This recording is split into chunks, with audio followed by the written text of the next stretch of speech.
Hello, നമസ്കാരം. എല്ലാവരും നന്നായിട്ടിരിക്കണമെന്ന് വിചാരിക്കുന്നു. ആം, ഇപ്പോൾ അത്യാവശ്യം ചിലരുടെയൊക്കെ അക്കൗണ്ടിലോ അല്ലെങ്കിൽ പോർട്ട്ഫോളിയോയിലൊക്കെ ചെറിയൊരു റെഡൊക്കെ കണ്ടു തുടങ്ങിയിട്ടുണ്ടാവും എന്ന് വിചാരിക്കുന്നു. കാരണം നമ്മൾ ചെറിയൊരു കറക്ഷനിൽ കൂടെ കടന്നു പോകണിപ്പോൾ. പല അനലിസ്റ്റുകളും മാർക്കറ്റിൽ വന്നിട്ട് പ്രൊഡിക്റ്റ് ചെയ്യുന്നുണ്ട് വലിയ ക്രാഷ് വരാൻ പോകുന്നു, 20%, 40% എന്നൊക്കെ. ബട്ട് കോമഡി എന്താണെന്ന് വെച്ച് കഴിഞ്ഞാൽ നമ്മൾ ഇതുവരെ അത് കണ്ടിട്ടില്ല. അതായത് അത് ഇതുവരെ വന്നിട്ടില്ല. കാരണം ആം, അതിൻ്റെ ഒരു അണ്ടർലൈങ് റീസൺസ് ഉണ്ട് ഈ ക്രാഷ് വരാനായിട്ട്. അത് ഇതുവരെ നമുക്ക് ലോകത്ത് കാണാൻ പറ്റിയിട്ടില്ല. അപ്പോൾ നിങ്ങൾ ഈ വീഡിയോ കണ്ടു കഴിയുമ്പോഴത്തേക്കും ഏകദേശം മനസ്സിലാവും അതെന്തൊക്കെയാണ്, അതെങ്ങനെയാണ് അഫക്റ്റ് ചെയ്യണേ, അതെപ്പോൾ നമുക്ക് കാണാൻ പറ്റും എന്നുള്ളതൊക്കെ. സോ നമ്മളിപ്പോൾ നോക്കിക്കഴിഞ്ഞ് കഴിഞ്ഞാൽ മാർക്കറ്റ്സ് ചെറുതായിട്ട് സ്ട്രെയിഞ്ച് ആയിട്ട് ബിഹേവ് ചെയ്യുന്ന പോലെ തോന്നും. ആക്ച്വലി സ്ട്രെയിഞ്ച് അല്ല. എന്താണ് മേജർ മാർക്കറ്റ് പാർട്ടിസിപ്പൻസ് കൺസിഡർ ചെയ്യുന്നത്? ഇപ്പം അവർ വലിയ തോതിൽ വിൽക്കാൻ തുടങ്ങിക്കഴിഞ്ഞ് കഴിഞ്ഞാൽ മാർക്കറ്റ് ക്രാഷ് ചെയ്യാൻ തുടങ്ങുന്നതാണ്. ബട്ട് അത് ഇതുവരെ കാണാത്തതിൻ്റെ കാരണവും അവരുടെ കൺസിഡറേഷൻസിലുണ്ട്. സോ എന്തുകൊണ്ടാണ് ഇങ്ങനൊരു സിറ്റുവേഷൻ വന്നിട്ടും മാർക്കറ്റ് ക്രാഷ് ചെയ്യാത്തത്, അല്ലേ? സോ അതിനകത്ത് നമുക്ക് കൺസിഡർ ചെയ്യേണ്ട കുറച്ച് പ്രധാനപ്പെട്ട സ്ട്രെസ് ഇൻഡിക്കേറ്റേഴ്സ് ഉണ്ട്. അതുപോലെ തന്നെ ആ സ്ട്രെസ്സ് എക്കണോമിയിൽ നിന്ന് മാർക്കറ്റിലേക്ക് ട്രാൻസ്മിറ്റ് ചെയ്യാനായിട്ട് ചില ട്രാൻസ്മിഷൻ ചാനൽസ് ഉണ്ട്. അതുപോലെ തന്നെ അത് വന്ന് ലാൻഡ് ചെയ്യുന്ന ചില കീ ഇമ്പാക്റ്റ് ഏരിയാസ് ഉണ്ട്. അപ്പോൾ ഈ സ്ട്രെസ്സുകൾ നമ്മുടെ മാർക്കറ്റിലേക്ക് വരുന്ന സമയത്ത് നമുക്ക് ഒരുപാട് സ്ഥലങ്ങളിൽ കറക്ഷൻസ് കാണാൻ പറ്റും. അതുപോലെ തന്നെ നമ്മൾ പ്രതീക്ഷിക്കാത്ത സ്ഥലങ്ങളിലും കറക്ഷൻസ് കാണാൻ പറ്റും. ഇതിനോടൊപ്പം നല്ല നല്ല ഇൻവെസ്റ്റ്മെൻറ്റ് ഓപ്പർച്യൂണിറ്റീസും നമുക്ക് തുറന്ന് കിട്ടുന്നതാണ്. സോ ഇതിനെപ്പറ്റിയൊക്കെ നമുക്ക് ഈ വീഡിയോയിൽ ഡീറ്റെയിൽ ആയിട്ട് സംസാരിക്കാം. സോ ഇപ്പോൾ നാട്ടിൽ ഇത്രയും വലിയ പ്രശ്നങ്ങളൊക്കെ നടക്കുമ്പോൾ എന്തുകൊണ്ടാണ് നമ്മൾ ഈ ഇൻവെസ്റ്റ്മെൻറ്റിനെ പറ്റി സംസാരിക്കുന്നത്, അല്ലേ? അപ്പോൾ നമ്മൾ നെറ്റ് ഓപ്പൺ ചെയ്തിട്ട് നോക്കിക്കഴിഞ്ഞാൽ തന്നെ അറിയാം എത്ര പേരാണ് ഈ മാർക്കറ്റ്സിൽ ഇങ്ങനെയുള്ള സ്ട്രെസ് പീരിയഡ്സിൽ ഇൻവെസ്റ്റ് ചെയ്തിട്ട് പൈസ ഉണ്ടാക്കിയേക്കുന്നതെന്ന്. കാരണം നമ്മളിപ്പോൾ ഒരു സ്ട്രെസ് ഉള്ളപ്പോൾ മാത്രമാണ് മാർക്കറ്റ് ഡിസ്കൗണ്ടിൽ കിട്ടുള്ളൂ. ആ സമയത്ത് നമ്മൾ പൈസ ഡിപ്ലോയ് ചെയ്താൽ മാത്രമാണ് നമുക്കൊരു മാർക്കറ്റിൽ ഒരു എഡ്ജ് ഉള്ളൂ.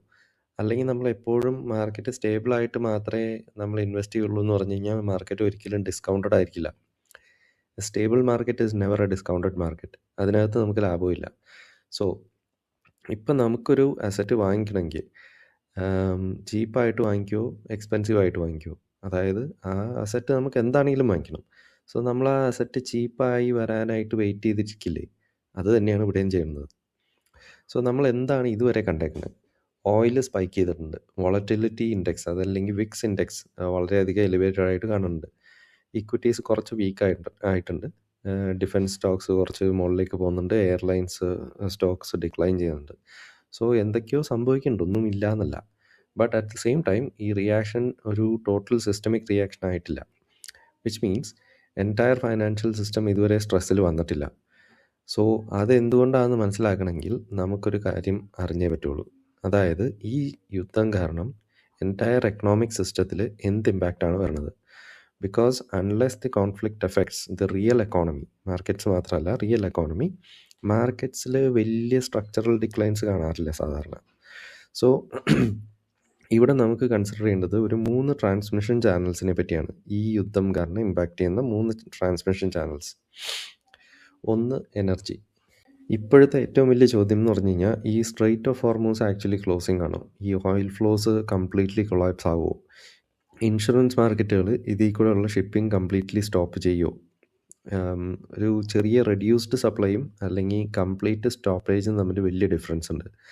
ഇപ്പോൾ ഓയിൽ ചെറുതായിട്ടെങ്കിലും അതിൽ കൂടെ ഫ്ലോ ചെയ്യുന്നുണ്ടെങ്കിൽ ഈവൻ അറ്റ് റെഡ്യൂസ്ഡ് ലെവൽസ് മാർക്കറ്റിന് അഡ്ജസ്റ്റ് ചെയ്യാൻ പറ്റും. പ്രൈസസ് കൂടും എന്ന് ഉള്ളത് ശരിയാണ്. പക്ഷേ ഈ സപ്ലൈ ചെയിൻസ് അഡാപ്റ്റ് ചെയ്യും. മാർക്കറ്റ് ആ ഷോക്കിനെ സാധാരണ അബ്സോർബ് ചെയ്യലാണ് പതിവ്. But oil flow completely stop ആവുകയാണെങ്കിൽ അതാണ് പ്രശ്നം. അപ്പോഴാണ് ഗ്ലോബൽ എനർജി ഷോക്ക് വരുന്നത്. അപ്പോഴാണ് മാർക്കറ്റ് വളരെ അഗ്രസീവായിട്ട് ഇതിനോട് റിയാക്ട് ചെയ്യുന്നത്. രണ്ടാമത്തെ പോയിന്റ് എന്ന് വെച്ച് കഴിഞ്ഞാൽ ക്രെഡിറ്റാണ്. ഇത് സാധാരണ വളരെ ഓവർലുക്ഡ് ആണ്. ബട്ട് ഹിസ്റ്റോറിക്കലി വാർ ക്രിയേറ്റ് ചെയ്യുന്നത് വോളറ്റിലിറ്റിയാണ്. ബട്ട് ക്രെഡിറ്റ് സ്ട്രെസ് ആണ് ക്രാഷസ് ഉണ്ടാക്കുന്നത്. സോ നമുക്ക് ചോദിക്കേണ്ടത് എന്താണെന്ന് വെച്ച് കഴിഞ്ഞാൽ ഇവിടെ ക്രെഡിറ്റ് സ്പ്രെഡ്സ് വളരെ ഡ്രാമാറ്റിക് ആയിട്ട് ഇൻക്രീസ് ചെയ്യുന്നുണ്ടോ? ഫണ്ടിങ് മാർക്കറ്റ്സ് പ്രഷറിലാണോ? Liquidity across the financial system tight ആയിക്കൊണ്ടിരിക്കുന്നുണ്ടോ? ഇപ്പോൾ ഈ സിഗ്നൽസ് അത്ര കാര്യമായിട്ട് വിസിബിൾ അല്ല. ക്രെഡിറ്റ് മാർക്കറ്റ്സും അത്യാവശ്യം സ്റ്റേബിളായിട്ട് തന്നെയാണ് പോയിക്കൊണ്ടിരിക്കുന്നത്. ചെറിയ സ്ട്രെസ് അവിടെ ഇവിടെയൊക്കെ കാണുന്നുണ്ടെങ്കിലും which tells us the financial stress ഒരുപാട് സ്പ്രെഡ് ചെയ്യുന്നില്ല ത്രൂ ഔട്ട് ദ സിസ്റ്റം. ഇനി അടുത്ത ട്രാൻസ്മിഷൻ ചാനൽ എന്ന് പറഞ്ഞു കഴിഞ്ഞാൽ പോളിസി റിയാക്ഷനാണ്. സോ വാർ ഇൻഫ്ലേഷൻ ഷോക്സ് ഉണ്ടാക്കുമ്പോൾ അത് സെൻട്രൽ ബാങ്കിൻ്റെ ഡിസിഷൻസിനെ എഫക്റ്റ് ചെയ്യും. സോ ഇവിടുത്തെ ചോദ്യങ്ങൾ എന്തൊക്കെയാണെന്ന് വെച്ച് കഴിഞ്ഞാൽ, ഓയിൽ പ്രൈസസ് ഇൻഫ്ലേഷൻ ഇനിയും കൂട്ടുമോ? സെൻട്രൽ ബാങ്ക്സിൻ്റെ റേറ്റ് കട്ട് ഡിസിഷൻസ് ഡിലേ ചെയ്യാൻ സാധ്യതയുണ്ടോ?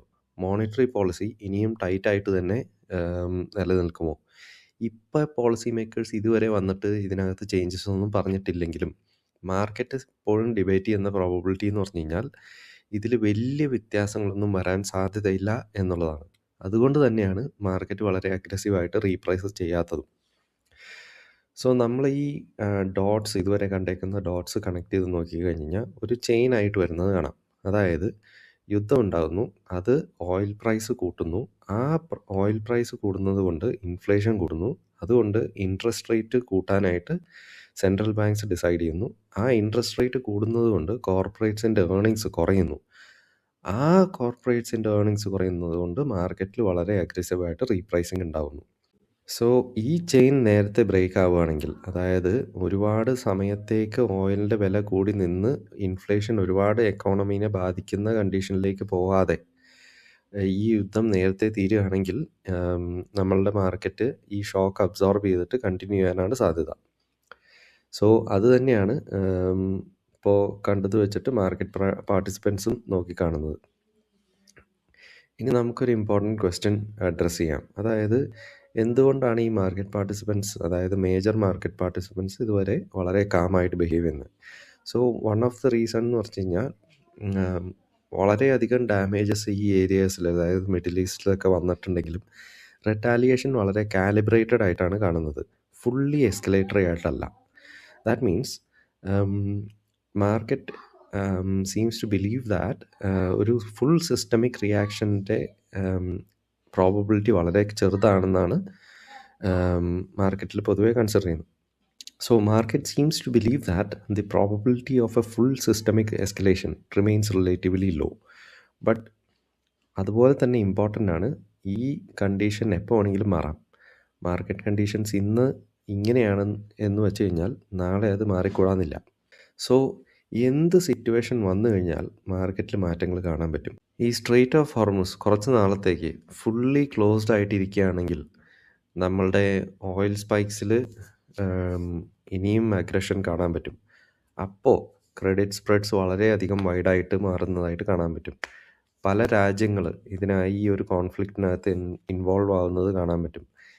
ഇൻഫ്ലേഷൻ എക്സ്പെക്റ്റേഷൻസ് വളരെ ഷാർപ്പായിട്ട് മുകളിലേക്ക് പോകുന്നത് കാണാൻ പറ്റും. സോ ഈ ഒരു ചെയിൻ നിങ്ങൾ മനസ്സിൽ ഓർത്ത് വയ്ക്കുക. ഇങ്ങനെയുള്ള കാര്യങ്ങൾ സംഭവിച്ചു കഴിഞ്ഞാൽ മാർക്കറ്റിലെ സിറ്റുവേഷൻ മാറും.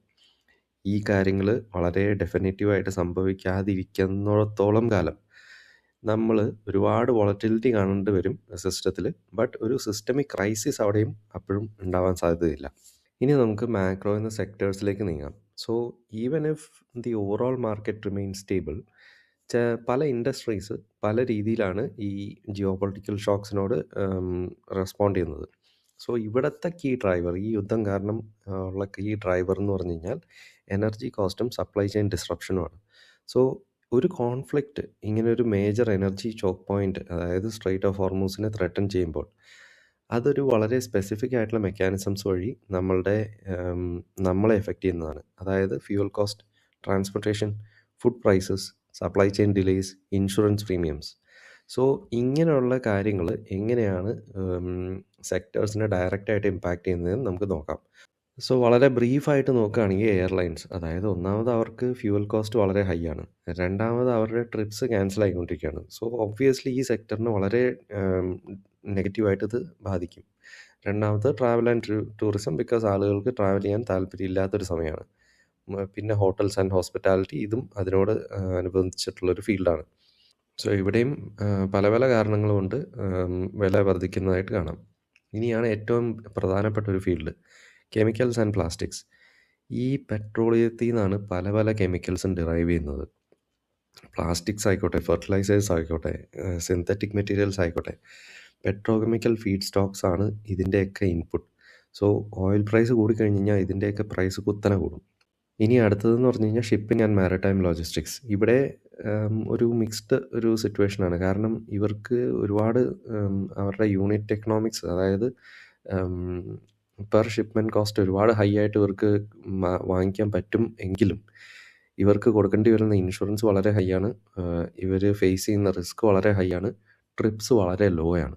അപ്പോൾ അതുകൊണ്ട് തന്നെ പ്രൈസ് വളരെ ഹൈ ആണെങ്കിലും വോളിയം വളരെ കുറഞ്ഞിരിക്കും. അതുകൊണ്ട് തന്നെ ഇവർക്ക് ഇവിടെ ഒരു നമുക്കൊരു പ്രെഡിക്റ്റ് ചെയ്യാൻ പറ്റില്ല എങ്ങനെയാണ് ഈ ഇൻഡസ്ട്രി റെസ്പോണ്ട് ചെയ്യാൻ പോകുന്നതെന്ന്. ഒരു ലാഭത്തിൽ മോസ്റ്റ് ലൈക്ലി നഷ്ടത്തിൽ തന്നെ വരും. അതുകൊണ്ട് തന്നെ ഞാൻ പേഴ്സണലി ഇതിനകത്ത് ബെറ്റ് ചെയ്യുന്നില്ല. ഇനി എന്തൊക്കെ ടൈപ്പ് സെക്ടേഴ്സാണ് ബെനിഫിറ്റ് ചെയ്യാൻ സാധ്യത? Defence and military supply obviously. Upstream energy producers, ഇത് ഇമ്പോർട്ടൻ്റ് ആണ്. അതായത് ഇങ്ങനെയുള്ള ആളുകളാണ് ഈ ഓയിൽ എക്സ്പ്ലോറേഷനും ഓയിൽ എക്സ്ട്രാക്ഷനും ചെയ്യുന്നത്. അതുകൊണ്ട് തന്നെ ഇത് മണ്ണിൽ നിന്ന് എടുക്കുന്നത് ഇവരായതുകൊണ്ട് ഇവർക്ക് തന്നെയാണ് ഇതിൻ്റെ പ്രൈസിങ് കൺട്രോളും ഇതിൻ്റെ ക്വാണ്ടിറ്റി കൺട്രോളും ഉള്ളത്. അതുകൊണ്ട് തന്നെ ഇവർക്ക് മാർജിൻ വളരെ നന്നായിട്ട് കൺട്രോൾ ചെയ്യാൻ പറ്റും. സോ ഒരു സസ്റ്റെയിൻഡ് പീരിയഡ് ഓഫ് ടൈം ഈ എനർജി പ്രൈസസ് വളരെ ഹൈ ആയിട്ട് മെയിൻറ്റെയിൻ ആവുകയാണെങ്കിൽ ഇവർക്കൊക്കെ നല്ല ലാഭം ഉണ്ടാകുന്നതാണ്. ഇനി പ്രഷ്യസ് മെറ്റൽസ് ആണ്. ബട്ട് അതൊരു ഹെഡ്ജ് മാത്രമാണ്. അതൊരു സ്റ്റോർ ഓഫ് വാല്യൂ അല്ലെങ്കിൽ ഒരു അസിമെട്രിക് റിസ്കിനെ എതിരെയുള്ളൊരു ഹെഡ്ജ്, അല്ലാതെ അതൊരു വാല്യൂ പ്രൊഡ്യൂസിങ് ആയിട്ടുള്ളൊരു ഫീൽഡല്ല. But anyway it is still useful. ഇനി ഇതിനകത്ത് വേറൊരു കോമഡി എന്താണെന്ന് വെച്ച് കഴിഞ്ഞാൽ ഒരു ബന്ധമില്ലാത്ത കുറേ ഫീൽഡുകളും ഇതിൻ്റെ കൂടെ വീഴുന്നത് കാണാം. ഇപ്പോൾ ഉദാഹരണത്തിന്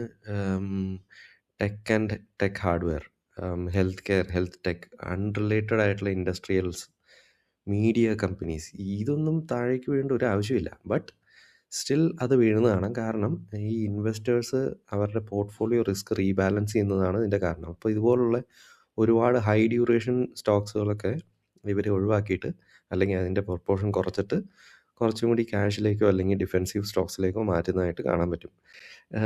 അതാണ് ഇവിടെ സംഭവിക്കുന്നത്. അല്ലാതെ ഈ ഇൻഡസ്ട്രീസിന് അല്ലെങ്കിൽ ആ ബിസിനസ്സസിന് ഫണ്ടമെൻ്റലായിട്ട് വലിയ പ്രശ്നങ്ങളൊന്നും ഉണ്ടാവണം എന്നില്ല. സോ ഇതുവരെ നമ്മൾ കണ്ടത് എന്താണ് റിസ്ക്, എപ്പോഴാണ് അത് എസ്കലേറ്റ് ചെയ്യാനുള്ള സാധ്യത, എങ്ങനെയാണ് പല സെക്ടേഴ്സിനെ ഇത് എഫക്റ്റ് ചെയ്യുന്നത്. ഇനി നമുക്ക് നോക്കേണ്ടത് നമ്മൾക്ക് ഇതിനോട് എന്ത് ചെയ്യണം എന്നുള്ളതാണ്.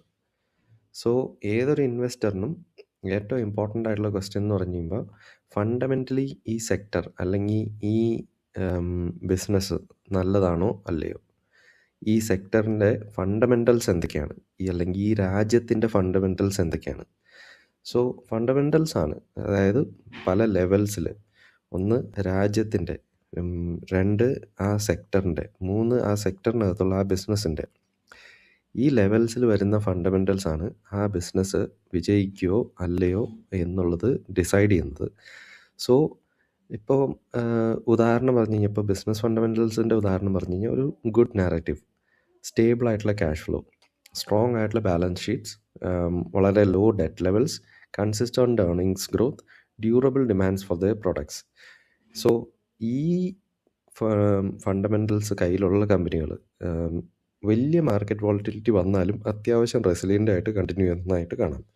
സോ അതുപോലെ തന്നെ മറ്റൊരു സ്ട്രോങ് ആയിട്ടുള്ള ഫണ്ടമെൻ്റൽ എന്ന് പറഞ്ഞു കഴിഞ്ഞാൽ സ്ട്രോങ് പ്രൈസിങ് പവറാണ്. ചില കമ്പനികൾക്ക് അവരുടെ കസ്റ്റമേഴ്സിനെ ലൂസ് ചെയ്യാതെ തന്നെ പ്രൈസ് കൂട്ടാൻ പറ്റും. ഉദാഹരണത്തിന് ചില എനർജി പ്രൊഡ്യൂസേഴ്സ്, ചില health care and health tech ബിസിനസ്സുകൾ, ചില ബേസിക് ടെക്നോളജി ബിസിനസ്സുകൾ. പിന്നെ വരുന്നതാണ് സ്റ്റേബിൾ ഡിമാൻഡ്. എക്കണോമിക് കണ്ടീഷൻസ് എന്തൊക്കെയാണെങ്കിലും അവരുടെ ഡിമാൻഡിൽ വ്യത്യാസം വരാത്ത ബിസിനസ്സുകൾ, ഉദാഹരണത്തിന് utilities, food producers, health care services, basic technology services. So ഇങ്ങനെയുള്ള കാര്യങ്ങൾക്ക് ഒരു വ്യത്യാസവും വരാതെ തന്നെ കണ്ടിന്യൂ ചെയ്യേണ്ടി വരും. കാരണം അത് ബേസിക് നെസസിറ്റീസ് ആണ്. സോ ഇങ്ങനെ ഒരു ഡിസ്കൗണ്ടഡ് ആയിട്ടുള്ള ഒരു ടൈമിൽ ഇങ്ങനെ നല്ല നല്ല കമ്പനികൾ നിങ്ങൾ ഐഡൻറ്റിഫൈ ചെയ്യാനായിട്ട് നിങ്ങൾക്ക് താല്പര്യമുണ്ടെങ്കിൽ എന്താണ് നമ്മൾ നോക്കേണ്ടത്? ഒന്ന് സമ്മറൈസ് ചെയ്യാം. Do they have A strong narrative? Does the company generate stable cash flows? Does it have manageable debt? Does it sell products that people will continue buying regardless of global tensions? Does it have pricing power? So ഈ ക്വസ്റ്റ്യൻസിൻ്റെ answer yes എന്നാണെങ്കിൽ ആ കമ്പനിക്ക് ഇങ്ങനെയുള്ള market ക്രാഷുകളോ വോളറ്റിലിറ്റിയോ ഒക്കെ survive ചെയ്യാനായിട്ട് വളരെ high ചാൻസാണ് ഉള്ളത്. But at the same time remember, ഈ ലോകം എന്ന് പറഞ്ഞു കഴിഞ്ഞാൽ വളരെ കോംപ്ലിക്കേറ്റഡ് ആയിട്ടുള്ളൊരു പ്ലേസാണ്. അതിനകത്ത് ബിസിനസ് ചെയ്യാന്ന് പറഞ്ഞു കഴിഞ്ഞാൽ അതിനേക്കാൾ കോംപ്ലക്സ് ആണ്. So never break your position size rules if you want to survive. So ഒരു മാർക്കറ്റ് ക്രാഷിൽ നഷ്ടം സംഭവിക്കുന്നത് വളരെ സ്വാഭാവികമാണ്. ബട്ട് അതിനകത്ത് എന്താണ് പറ്റിയെന്നുള്ളത് പഠിച്ചിട്ട് അടുത്ത ടൈമിൽ നിങ്ങൾക്ക് ഇൻവെസ്റ്റ് ചെയ്യാനായിട്ട് നിങ്ങളുടെ കയ്യിൽ പൈസ വേണമെന്നുണ്ടെങ്കിൽ നിങ്ങളുടെ പൊസിഷൻ സൈസ് റൂൾസ് എല്ലാം ഫോളോ ചെയ്തിട്ടുണ്ടാവണം. അല്ലെങ്കിൽ ഏതെങ്കിലും ഒരു കമ്പനി വലിയ നഷ്ടം വരുത്തി കഴിഞ്ഞാൽ നിങ്ങളുടെ പോർട്ട്ഫോളിയോയും അതുപോലെ തന്നെ താഴ്ന്നു പോകും. സോ തീരുന്നതിന് മുമ്പ് ഓർക്കുക, ഈ യുദ്ധങ്ങൾ അല്ലെങ്കിൽ ഈ യുദ്ധം വളരെ ചെറിയ നമ്പർ ഓഫ് ഇൻഡസ്ട്രീസ് മാത്രമാണ് ഡയറക്റ്റായിട്ട് ഇമ്പാക്റ്റ് ചെയ്യുള്ളൂ. മിക്ക സെക്ടേഴ്സും മൂവ് ചെയ്യുന്നത് ഇൻവെസ്റ്റേഴ്സ് റിസ്ക് ഓഫ് ബിഹേവിയർ കാണിക്കുന്നതുകൊണ്ടാണ്. But in the long run strong ഫണ്ടമെൻ്റൽസും ഡ്യൂറബിൾ ആയിട്ടുള്ള ബിസിനസ് മോഡൽസും ഉള്ള കമ്പനികൾ സർവൈവ് ചെയ്യുന്നതും റിക്കവർ ചെയ്യുന്നതായിട്ട് നമുക്ക് കാണാൻ പറ്റും. ആസ് ആൻ ഇൻവെസ്റ്റർ നമ്മുടെ ഫോക്കസ് എന്താണെന്ന് വെച്ച് കഴിഞ്ഞാൽ കറക്റ്റായിട്ടുള്ള ബിസിനസ് കറക്റ്റായിട്ടുള്ള സമയത്ത് അവർ ഡിസ്കൗണ്ടിലിരിക്കുമ്പോൾ വാങ്ങിച്ച് അക്യുമുലേറ്റ് ചെയ്യുക എന്നുള്ളതാണ്. സോ ഇങ്ങനെ നല്ല നല്ല ബിസിനസ്സുകളെ പറ്റിയുള്ള എൻ്റെ അനാലിസിസുകൾ ഞാൻ എൻ്റെ ചാനലിൽ ഇവിടെ പബ്ലിഷ് ചെയ്യാറുണ്ട്. So if you are interested in learning, subscribe and thank you.